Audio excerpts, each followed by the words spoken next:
Farescape Engineers Inspector Summary video. We're here in Richmond, Virginia. We're doing a farescape inspection. This is a 7-story, and what we're looking at is this is a pre-test examination, pre-load test examination to determine whether or not we can proceed immediately to a load test, or if this farescape has some issues that needs to be done structurally to it before we can proceed to a load test, or if we're going to refurbish the entire farescape in order to avoid the load test. So I will be discussing just what needs to be done.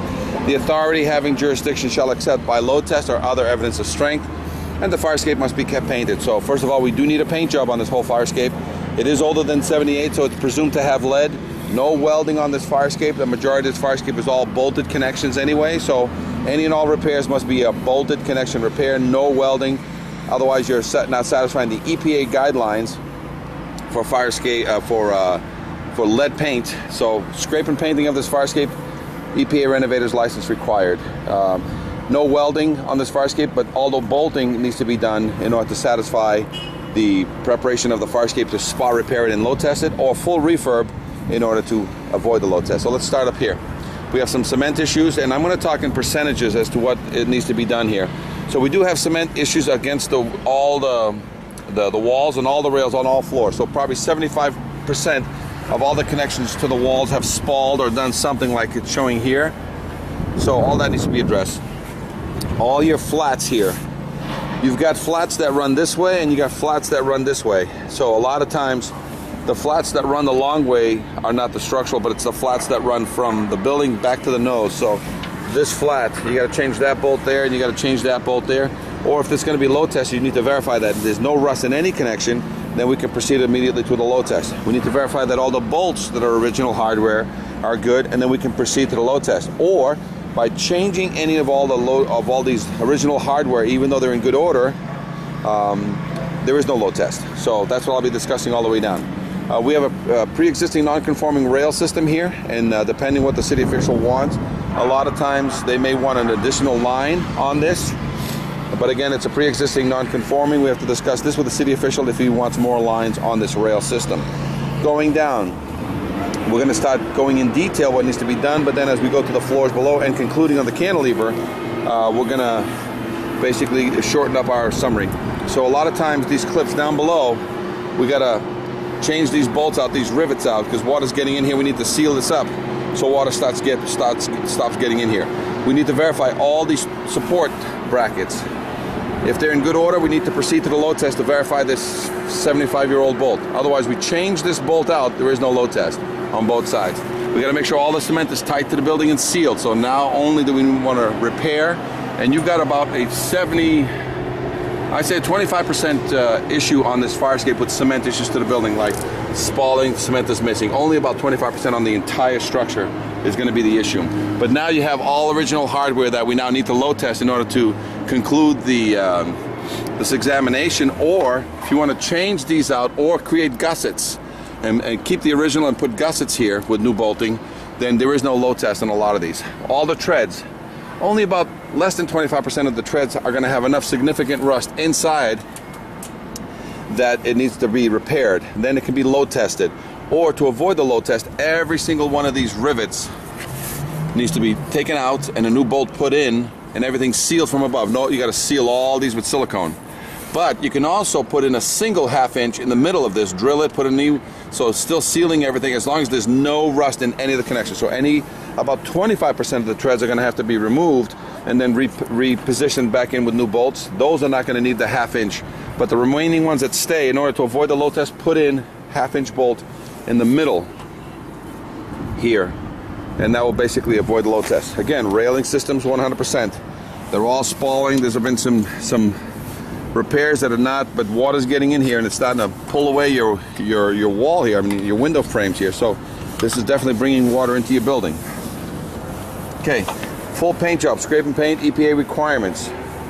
We may have some cement as we go further down, and you're going to start seeing the rust build up on some of these.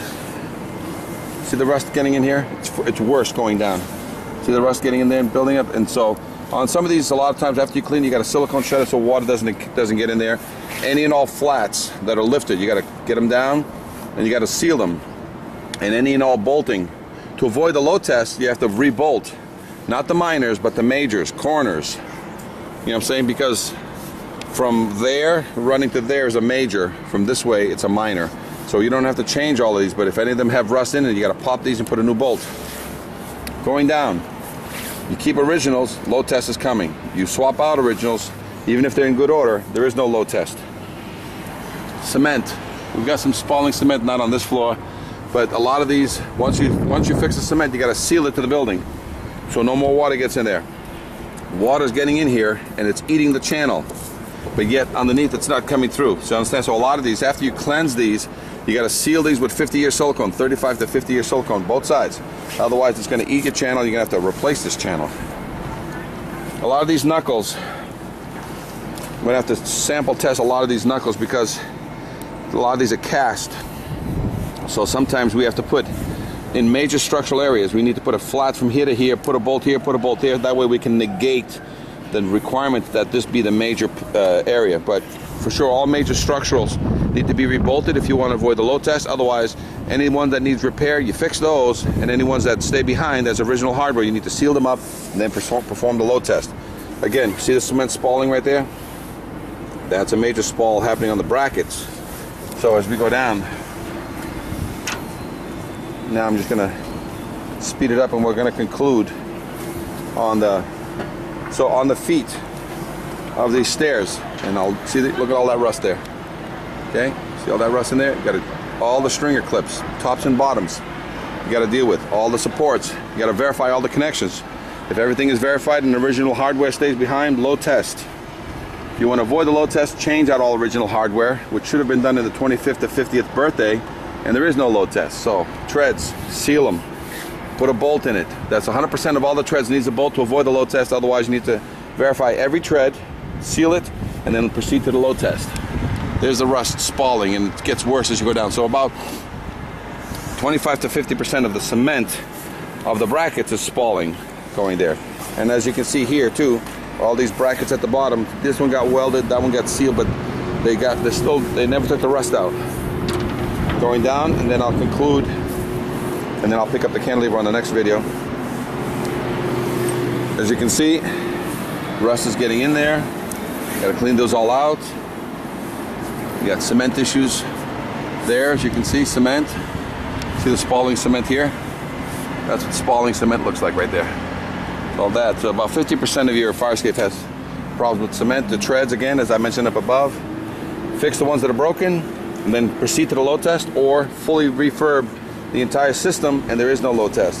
See all the rust building up on there? Look at that major rust right there. So you got to clean it all out, rebolt it, seal it. Okay, we have these things that are here that got installed, that in case you fall, you won't fall over the rail. You have pre-existing non-conforming rails. You have a lot of spalling back. So 100% of your rails coming back, they're all spalled. So I'm going to conclude here at this point, and now I'm going to take on the second video, which is talking about the cantilever.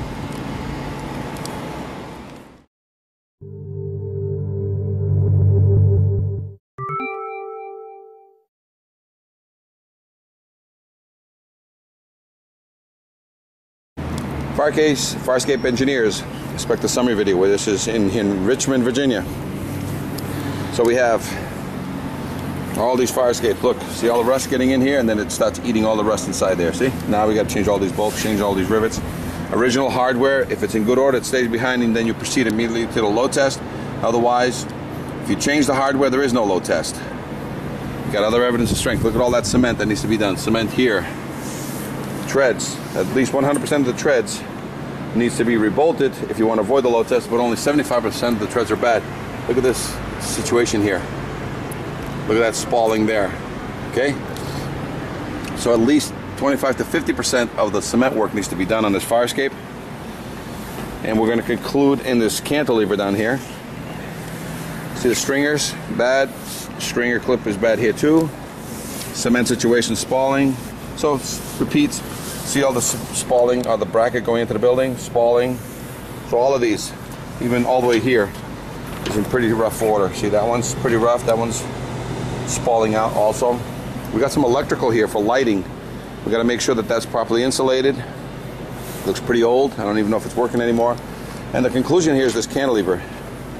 This cantilever I'm not going to drop because if it's out of balance we'll never get it back up.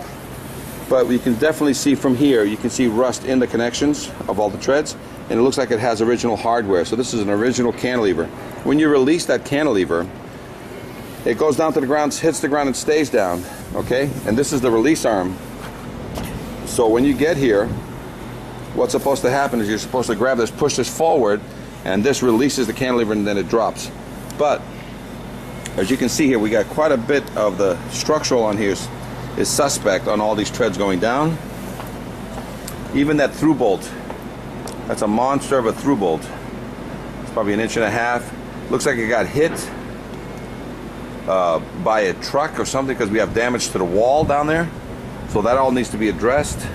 We got to stay at least 12 to 14 feet off the ground so that trash trucks, and I see a barrier down there that's probably helping keep the trucks from smashing into this. But we need a barrier in the front, sort of a deflector that's not part of the fire escape system, but in case the truck comes along it hits it. And we need a deflector back here talking about this cantilever, so they hit the deflector first with dangling chains or something, letting them know of the height of this cantilever down below. But the cantilever is out of balance. It's got a huge weight on the back, so that when we release it, it drops. It's only going to weigh about 25 pounds on the nose now. It's going to be perfectly balanced, but from here you can already see rust in all the treads. Okay, so I can't really put it down, but I definitely see that that is suspect. And knowing the condition of the rest of the fire escape, I assume the condition of the cantilever is going to be the same. I'll take some photos from down below, but that's the assumption. So we have a 25% failure rate on a lot of the treads, but if you want to avoid the load test, you're going to have to redo 100%. About 50% of all the cement is spalling, as we talked about. 100% full paint job needed on this fire escape. There's only a few welded connections here and there that needs to be rebolted because we can't leave behind any welded connection, whether we're load testing or not. Any welded connection needs to be backed up with a bolt. We have our railing issues in that everything against the building is spalling 100%, but then a lot of these corners we're going to have to back up with a flat or a gusset to avoid the verification of all these cast iron. And you see right there they're starting to crack, and that's what when we do load tests, we can't have anything that's cracked. So a lot of cast pieces, and this is very old. So some of these, we do have a pre-existing non-conforming structure here. Further conversations with the city official as to coming up with a game plan will have to be discussed in order for the full report to be issued. So any questions, Fire Escape Engineers, Inspector Summary Video. This is Cisco Meneses, 866-649-0333, 866-649-0333.